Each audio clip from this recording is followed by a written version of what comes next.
Welcome to Business Success Tips, where you learn to make more money in less time and hope you have a lot more fun.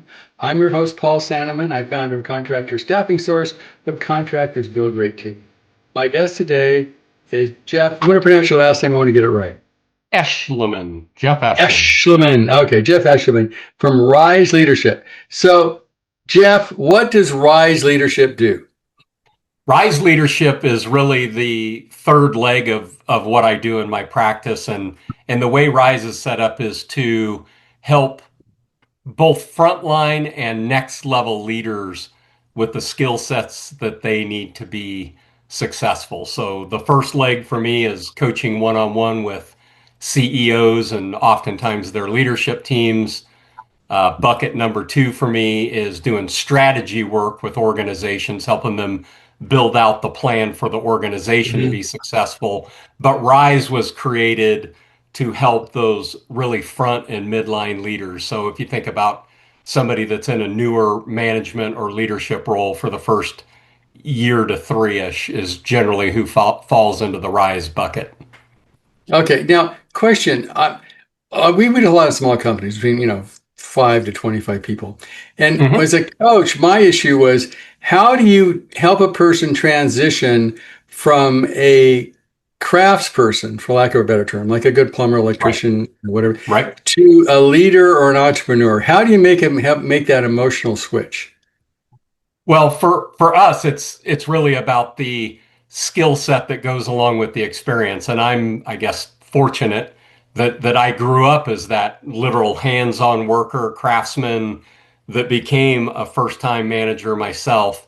And so what I've done, and I was doing this through my entire corporate career, and it just ended up emerging for me as a real passion to essentially, the way I would say it, Paul, is like help the person that was once me, right? Okay. Because that's how it works. Like the really good craftsman ends up, building their skills really good. They're consistent. They show up. They are, tied to the organization in a big way. And then we promote them to manage other people. And the next thing you know, you're in a whole new world, right? It's not just what you do with your own mind or your own two hands that put food on the table and move the company forward, which was great when you were a craftsman.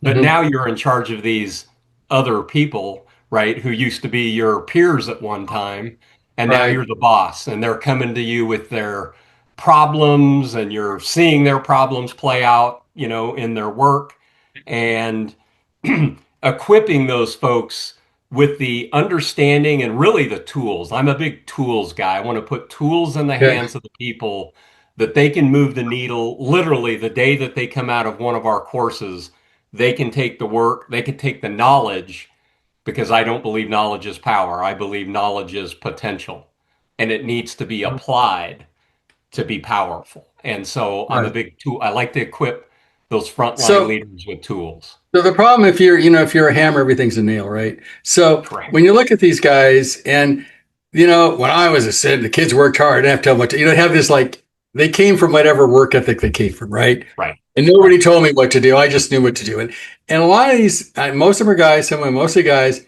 have this feeling that their people they're managing are just like them, right? And I knew what to do, and I showed up at 8 o'clock, and nobody could tell me had to be there, and I didn't have any. What is a KPI anyway? I didn't care about KPIs. I just did a great job, showed up for work, and killed it. And that's a lot of those people out there, right? That's sort of where they came from. So they didn't come from, whatever, Stanford and learn management, never in their list of things to do. So having tools is one thing, but getting them to use them is something else. So how do you take a guy, I'm going to use a guy for example, let's say a small company. He was a carpenter and now has a remodeling company, right? And he has 5 guys that work for him, and he complains he can't find good people. They don't listen to directions. They don't tell him what I do them to do. I can't, I've heard this all the time. I can't find good people. They're just not as good as me. And that's the problem. It's them. It's not me, right? So how do you overcome that kind of philosophy? Well, several different points. Number one, I mean, right out of the gate, I didn't become a really good manager and a great leader myself until I started working on myself. And that unfortunately didn't dawn on me until I was about 38, but it finally did.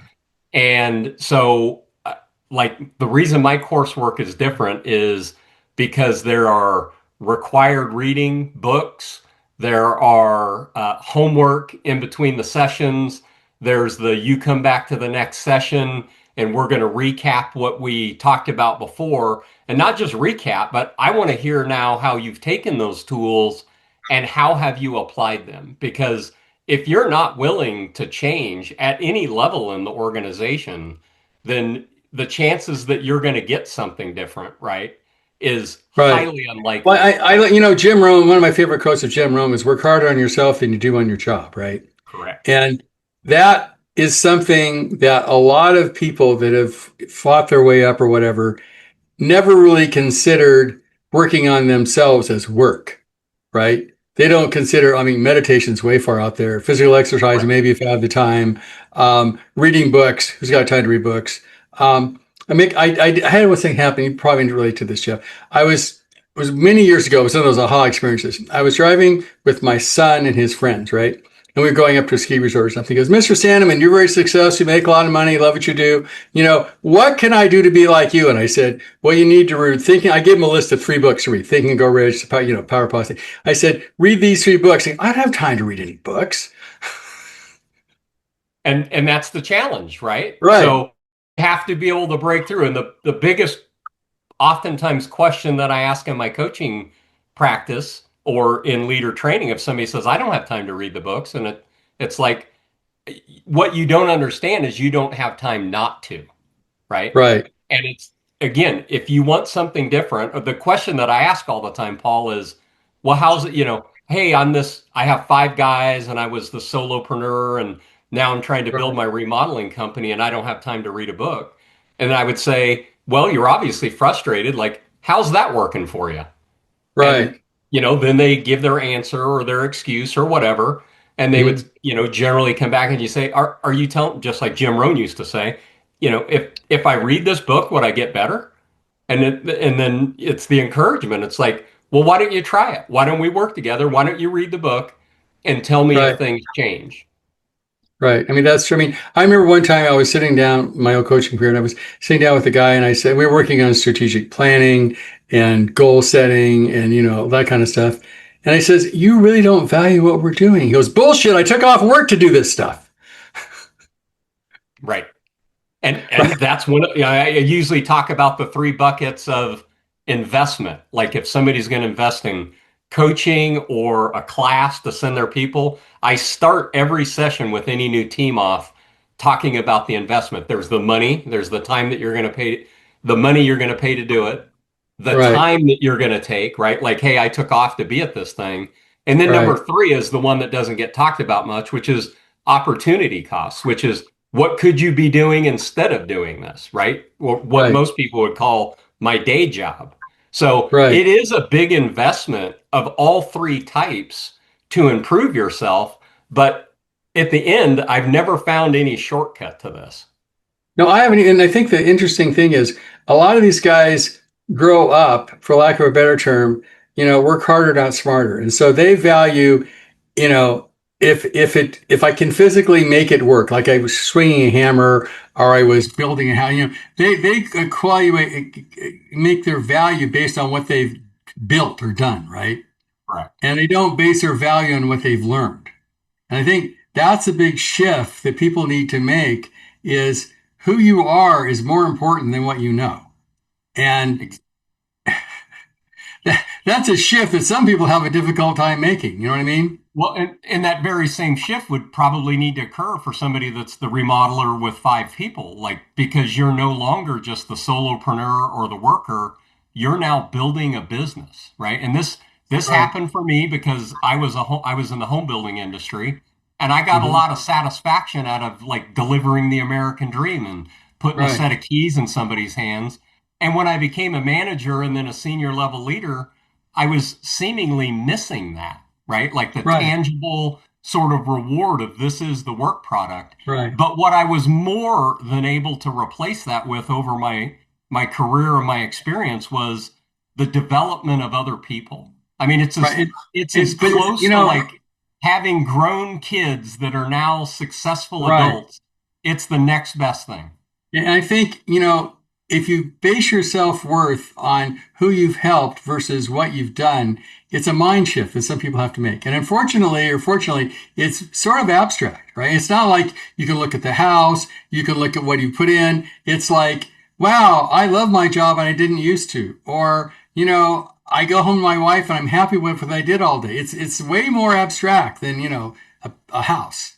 And to but get but people to super powerful. it is, but it takes a while, admittedly, for your person to make that kind of a shift from getting their self worth out of helping others versus getting self worth out of, quote, doing stuff, right? So I guess maybe the message here is take it from a couple of salty old dogs. Like Yeah, it's I worth did that, it's right? it's worth it. Right. And I will tell you, I never made more money and worked less than I do right now in my life, right? And there's a reason behind that, right? Yeah. Because it took me a long time to learn. I mean, I used to listen to Jim Rohn. My library is every self-help book on the planet, right? That's what I did. Right. Um, but what I learned, and it took a long time, is, the most important thing you could do is to change who you are, not what you know. Right. And that's a lot more abstract, right? I mean, like I meditated an hour a day. You're just sitting there looking at the wall. What the hell are you doing? Do something valuable, right? Right. But at But the end of then, the day, it's working on yourself and your mental yeah, clarity and your right. And what I've noticed is that one thing people can do, and I think was helpful for me, is study people who've been successful. I don't care. You may love or hate Elon Musk. You may pick one of those guys, but right. look at what they've done and how they've done it. I mean, Elon Musk is a smart guy, but his magic formula is how to build teams. He's an awesome team Right. builder, right? Right. And he's where he is today, not because he's smart, because he knows how to build teams. Or both. Or smart and knows how to build teams. But the thing is, Yeah. when you talk to a contractor and say, your most valuable asset as a business owner is your ability to build a team, a lot of them don't get that Right. because you Yeah. can't do it yourself. It ain't going to happen, It's right? all, they're thinking with the muscle mindset, right? I'll muscle through because they've muscled through to that point. So it is a Right. perspective shift. But if you don't want to be doing all, I mean, if you don't want to have to do the billing and the AP and like sending out every invoice, much less doing the Right. work, building an effective team is the way to, depending on what you want your lifestyle to be. And that's oftentimes what people are not cognizant of is what are you trying to create here? Like where are Right. you going? And more importantly, why?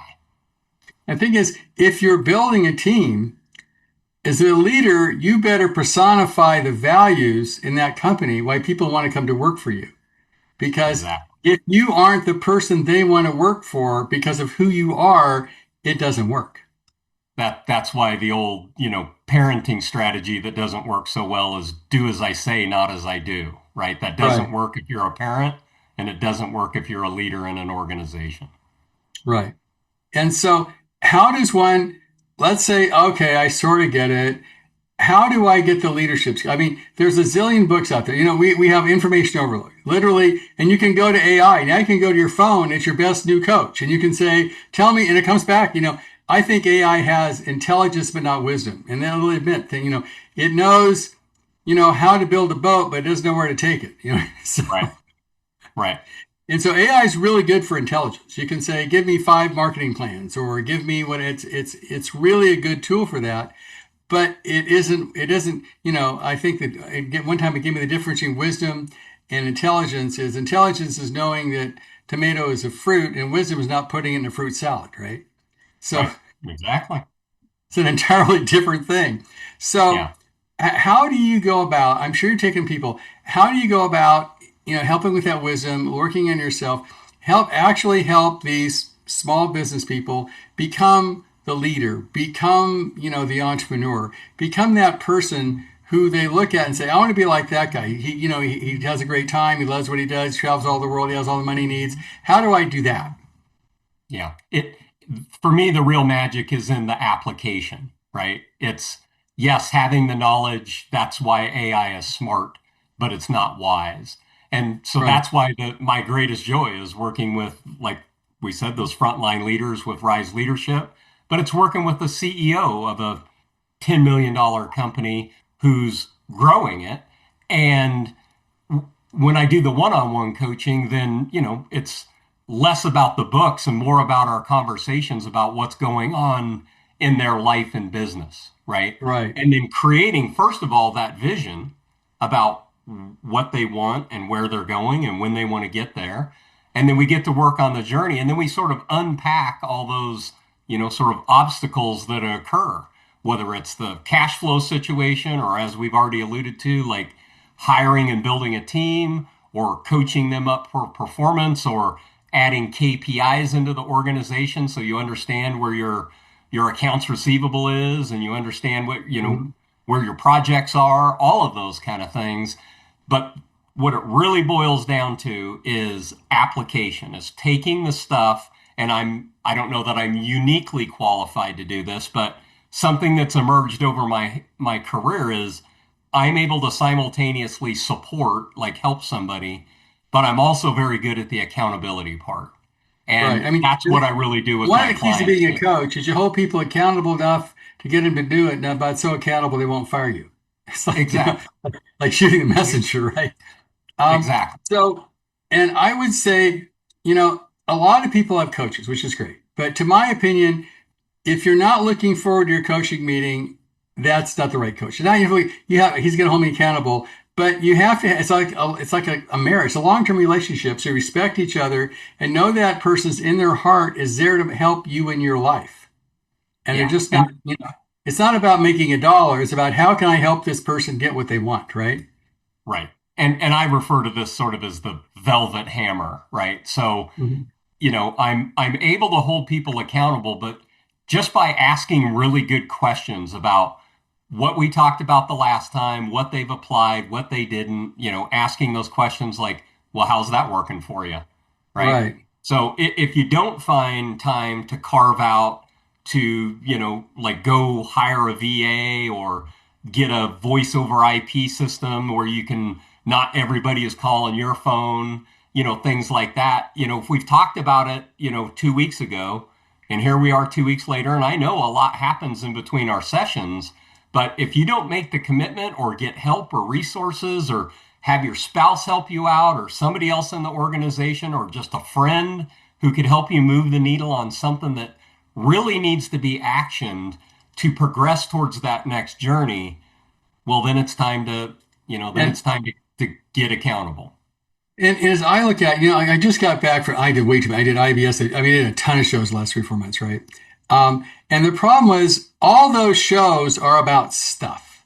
They're AI does this, AI does that. And I can't think of any of them that had like the zen of building or how do you Yeah. become a better human being or let's talk about it's like there's 2,000 booths and there's no booth on that, which is really strange, right? Because to me, that's the most important thing in leadership. And yet, when you go to these conferences, AI will do this, AI will do that. Here's how to do your accounting. Here's how to do your, projection. All these tools that help you do whatever you do better. But I think, like money, if you're a bad person, money will make you really evil. Right. It Make you a tyrant. it just accelerates whatever you've got, right? If you're a good Amplified. person, money will make you great and help a lot of people. So money just accelerates who you are as a human being. But what I've That's right. noticed the lack of is that working on who you are as a human being is not really a big thing in this industry. Yeah. Oh, it's not really a big thing in society, unfortunately. And so that's why when I do my coaching, I'm really coaching the whole person. I mean, 98% of the time, I think what gravitates clients towards me is the business side of the equation. I need to grow. I need to, get some harmony back in my life.